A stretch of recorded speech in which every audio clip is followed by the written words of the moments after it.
It hit me like a freight train the moment I opened that letter. $30,000. That's what they claimed I owed for my own cabin. At first, I thought it was some ridiculous prank or maybe a greedy HOA president flexing her power. But as I scanned the bold red print screaming final notice, my stomach dropped. This wasn't a joke. The letter said I had 48 hours to pay up or face immediate enforcement action, whatever that meant. I could almost hear the smug tone of the woman who signed it, Cassandra, Blackwell HOA director.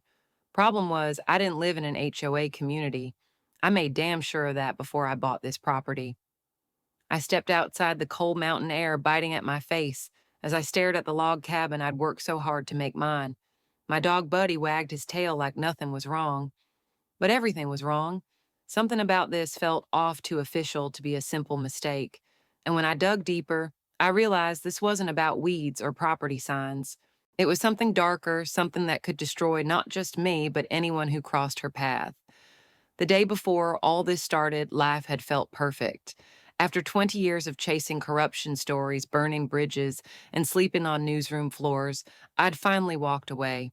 My name's Ethan Cole, and until recently, I was the guy who took down dirty city officials and exposed million-dollar scandals. But the last case nearly killed me, literally. Death threats, anonymous cars tailing me at night, hands trembling so bad I couldn't type without hitting the wrong keys. So I did what every fried journalist dreams of doing. I disappeared into the woods. Not just any woods either. I bought a rustic cabin nestled between towering pines, overlooking a glassy lake that mirrored the sky so perfectly it almost felt fake. 15 minutes from the nearest town, miles from the nearest neighbor. The real estate agent swore there was no HOA, and I double-checked with a local attorney. I wasn't just cautious, I was obsessive. I wanted no rules, no committees, no bureaucrats telling me what color my shutters could be. For 2 glorious weeks, it worked. My mornings were coffee on the porch, watching Buddy chase squirrels while sunlight danced through the trees. My biggest worry was whether I'd finally write that novel I'd been threatening to start for years. I even put up a little hand-carved sign at the end of the driveway, Haven Ridge. It felt symbolic, like I was reclaiming peace after decades of chaos. Then one Tuesday morning, everything shattered. I was on the porch with my second cup of coffee when the old mail truck rolled down the gravel road. I wasn't expecting anything, maybe a catalog or two. Instead, the driver handed me a thick envelope stamped urgent violation notice in angry red letters. I laughed. Out loud. Violation out here. But when I tore it open, the smile froze on my face. The letter accused me of failing to maintain community landscape standards and obstructing visual harmony with unauthorized signage. The penalty, $500 payable within 10 days. Community landscape standards. Visual harmony. My nearest neighbor was a speck in the woods 3 miles away. I pulled up the attached map, a grainy black and white copy that looked like someone's half-baked Photoshop job. It placed my property inside something called the Silver Pines Extended Management Zone, a term I'd never seen before. That's when the investigative switch in my brain flipped back on. I Googled Silver Pines HOA. The website looked like it had been built in 2005 and left for dead. I called the number listed and got an automated maze of recordings. Finally, a cold, clipped voice told me all disputes must be submitted in writing and will be reviewed within 30 business days. No names, no real answers. So I emailed them copies of my deed survey maps and attorney documents proving I was not part of any HOA. I expected an apology. Instead, 3 days later, a new letter arrived, this time for $2,000. And the tone, it was different, colder, almost threatening. The signature read, Cassandra Blackwell, Executive Director. That name stuck in my head like a thorn. Something about the way it was written, sharp, deliberate. She wanted me to feel small, controlled. But here's the thing about people like Cassandra, they don't realize who they're messing with. Because by the time that third letter hit my mailbox, something inside me snapped. I wasn't going to be another victim. And I damn sure wasn't paying a penny. I thought the letters were just an annoyance, a scam I could swat away with a few emails. But then came the night that changed everything. It was just past midnight when Buddy jolted upright, On the rug ears perked, growling low in his throat. I muted the late night blues, playlist humming through my speakers, and listened. Silence except for the faint crunch of tires on gravel. My driveway. I eased up from my chair and peeked through the blinds.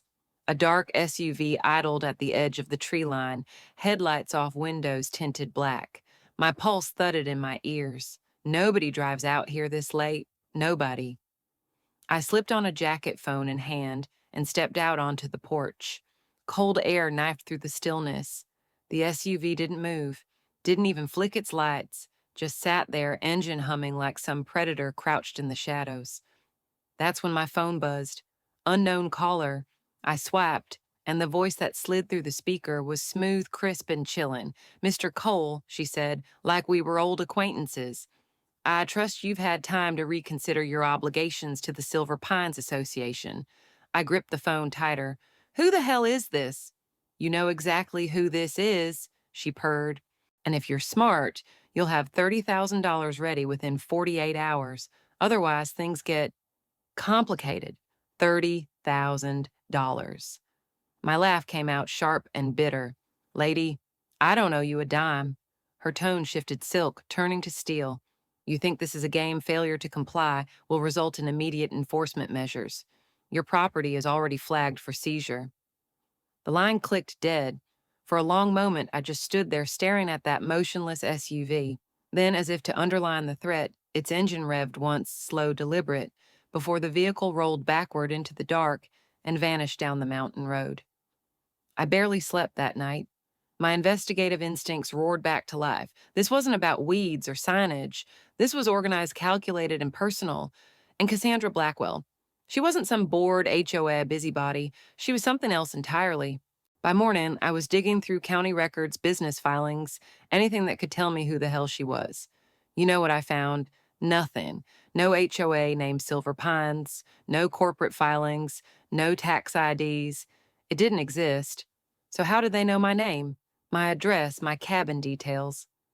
Hours later, another blow landed. A letter slid into my mailbox, stamped, "Final warning before property seizure." The signature wasn't printed this time. It was handwritten, bold strokes of ink, like someone carving their will into paper, and the amount $15,000 in accrued fines plus $5,000 in administrative fees. I drove into town to show the sheriff, expecting backup. Instead, I got a shrug. "Sounds like a civil dispute," the deputy muttered, glancing at the papers for all of 5 seconds. "If they've got a court order, nothing I can do." Court order. My blood ran cold. I snatched the letter back and stormed out. If the law wouldn't stop these people, I'd have to do it myself. That's when the first real crack appeared in their armor. On the drive back, an old man flagged me down near the general store, thin stooped eyes darting like a hunted animal. "You the guy up at Haven Ridge," he whispered when I stepped out. "Don't fight her." "What, Cassandra? Don't fight her." "I paid 8 grand last year, just to make it stop." His voice broke. "Sold my wife's wedding ring. She still doesn't know why." I felt rage surge hot and sharp. "You still got any paperwork?" He shook his head violently. "Burned it." "She warned us never share HOA business or there'll be consequences." As he walked away, shoulders sagging under a weight, I couldn't see the truth hit me like a sledgehammer. This wasn't a one-off scam. It was a system, a machine grinding people down until they broke or paid. And if Cassandra thought I'd roll over like the rest, she picked the wrong damn journalist. Driving back up that winding mountain road, I couldn't stop replaying the old man's words. "Don't fight her. $8,000. A wedding ring sold in secret. How many others had Cassandra bled dry before me?" By the time I pulled into the cabin driveway, my hands were clenched so hard around the steering wheel, they ached. Buddy jumped from the passenger seat and ran toward the porch, tail wagging, oblivious to the storm building in my head. I stared at my sanctuary, my so-called escape, and realized the truth. This wasn't just about me anymore. This was bigger, darker. I kicked off my boots, fired up the laptop. I swore I'd retired and dove into the hunt like it was 2015 all over again. County databases, property records, business registries, every digital corridor I could find. Hours blurred together in a haze of coffee and adrenaline.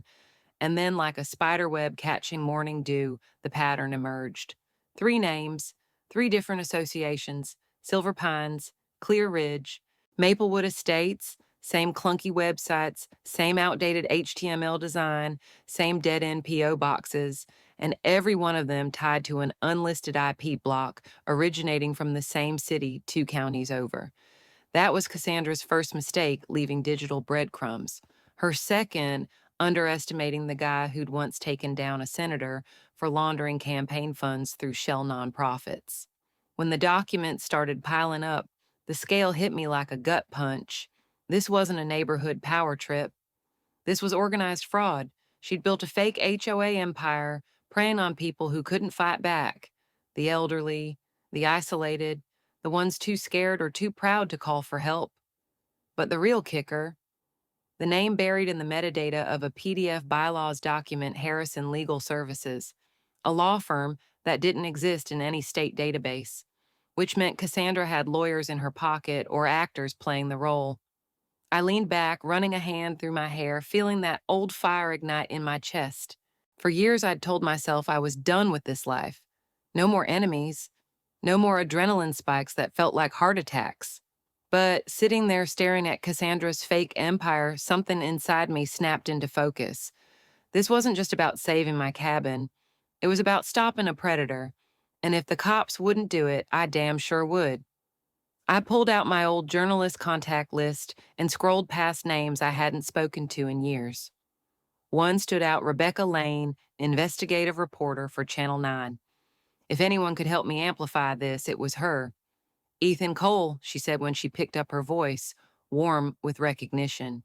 You're supposed to be in a hammock somewhere, not calling me with that tone. Rebecca, I've got a story, I said flatly. One that'll make your last expose look like a puff piece. She chuckled. You're serious, dead serious. And I need it public fast. By the time I hung up, the decision was made. No more hiding. No more hoping Cassandra would just get bored and move on. She wanted a fight. She just got one. I didn't know then how far she'd go to keep her empire alive, or how much blood she was willing to spill, but I was about to find out. The next 48 hours were a blur of calls, coffee, and paranoia. I barely left the cabin except to let Buddy run off his nervous energy in the clearing. Every rustle in the trees felt like eyes watching me. Every crunch of gravel made my pulse spike. Rebecca came through faster than I expected. This isn't just a scam, Ethan, she said, after reviewing the files I sent.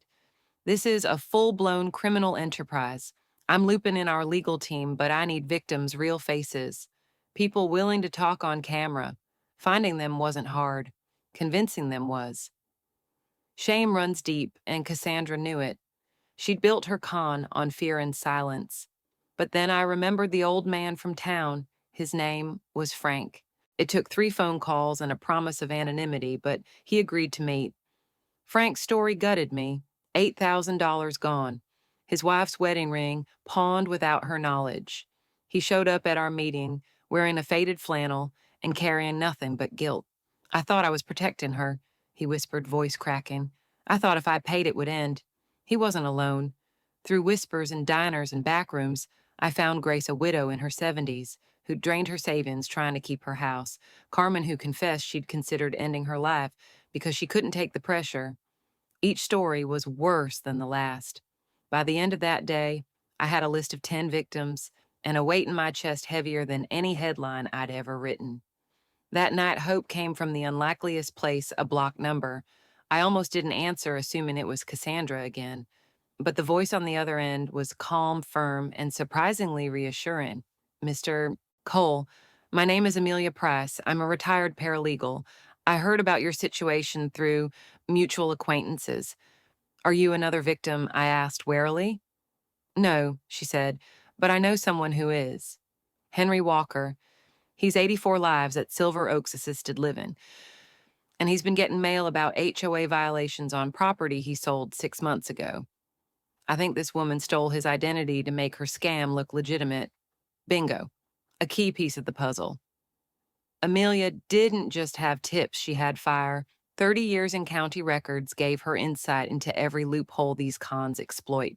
If Cassandra files another seizure order uncontested, the court will process it automatically, she warned. But if we prove her entire HOA is a sham, every action she's taken becomes criminal evidence. 72 hours. That's how long Amelia estimated we had before the court rubber stamped Cassandra's fake order against my property.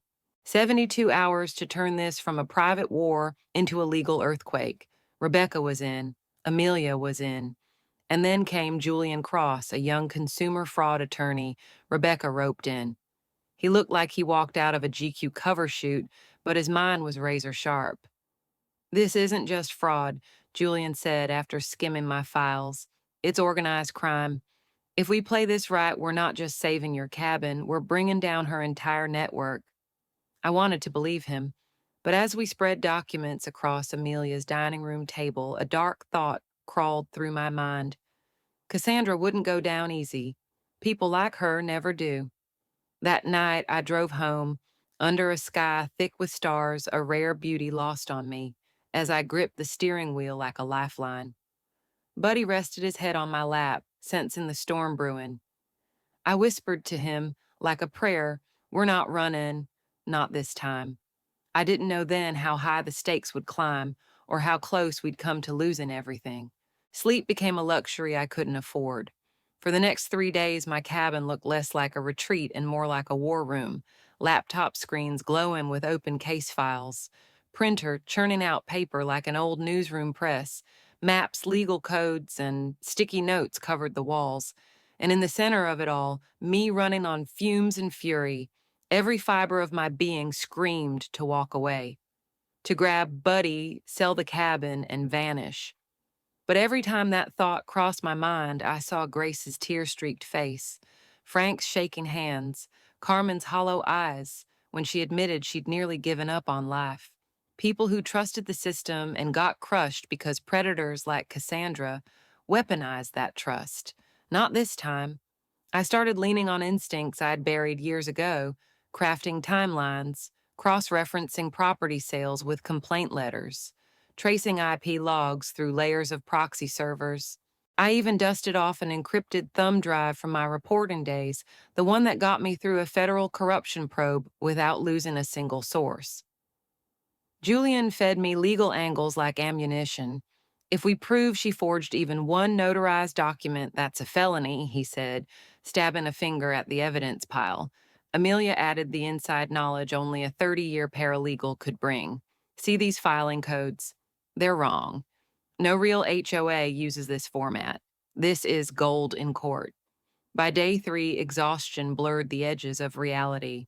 I'd wake at the keyboard, Buddy pressed against my leg, his warm breath grounding me. But beneath the fatigue, something fierce was taking root. Confidence, purpose, the version of me that broke scandals wide open the guy I thought burnout had killed.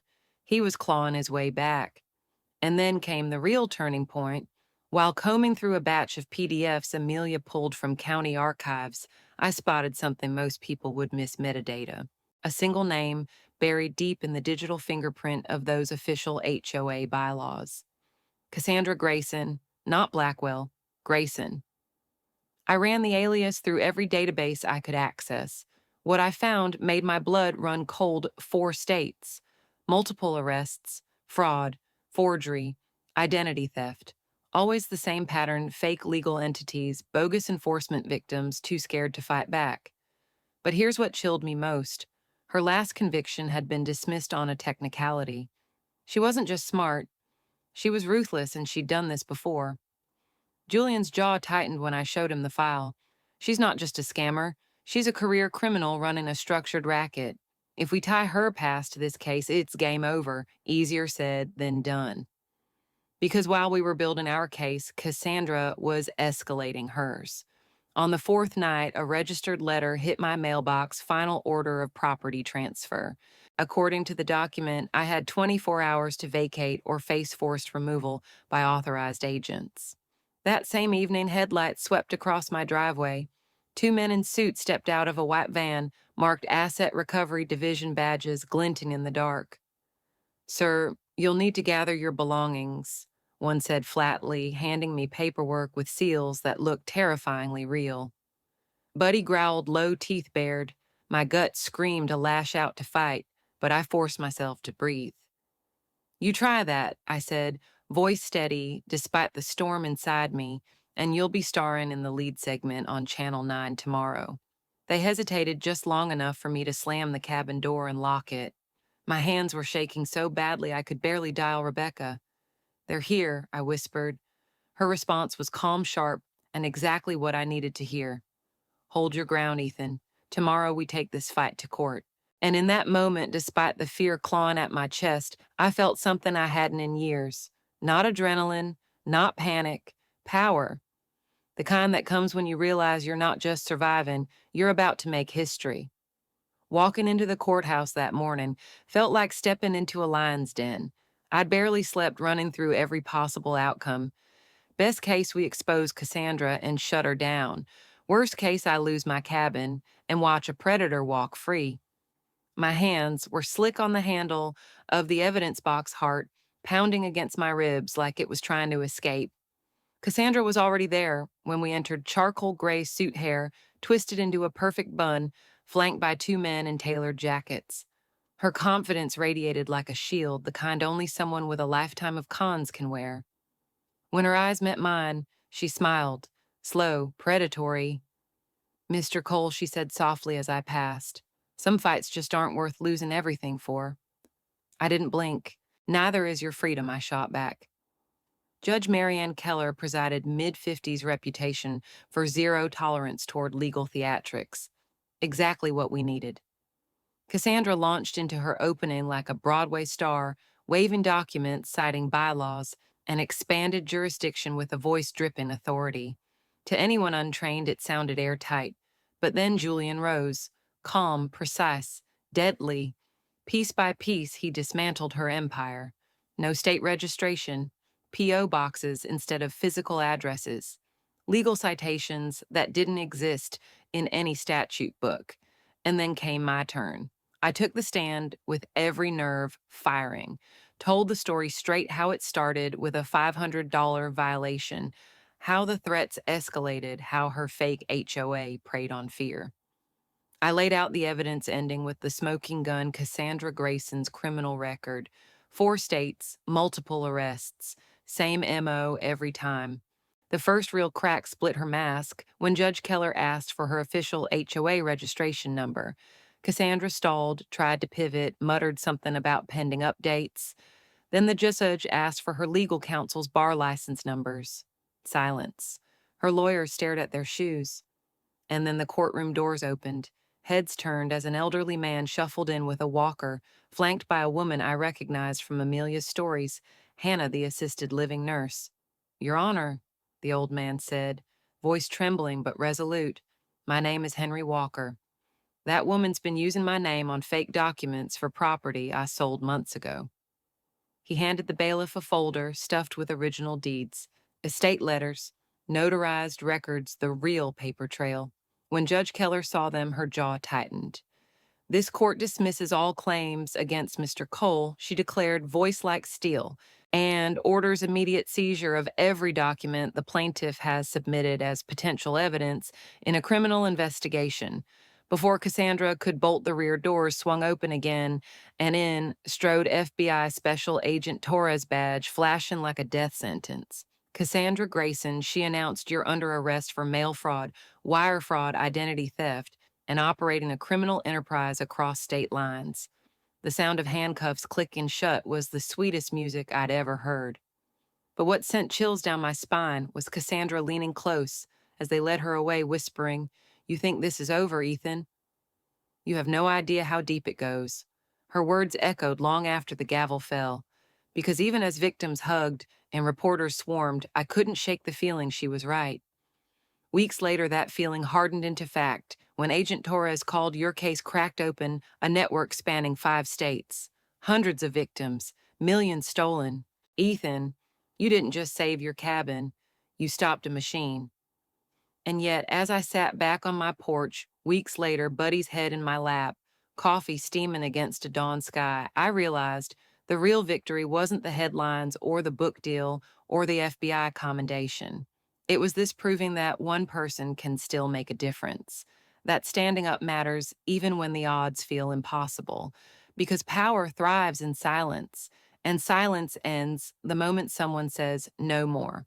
The biggest lesson I took from this battle wasn't about fraud paperwork or even persistence, it was about courage.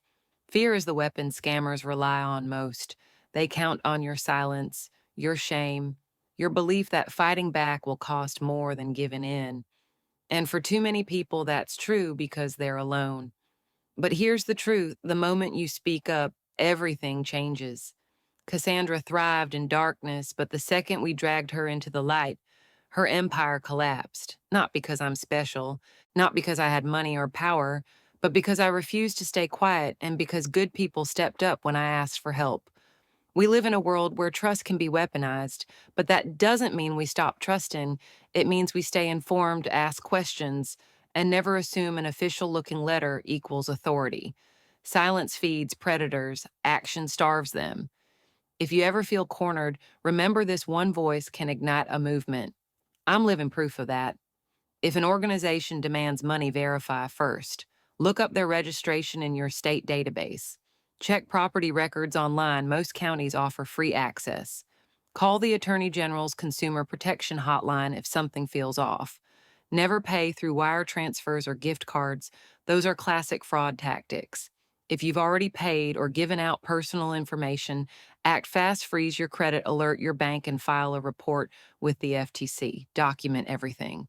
And if you're too overwhelmed to fight alone, reach out to legal aid, to local news, to online fraud watch groups.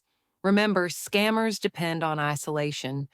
Build a wall of noise around them. Make their darkness visible. It's not just about protecting your home, it's about protecting every person they might target next.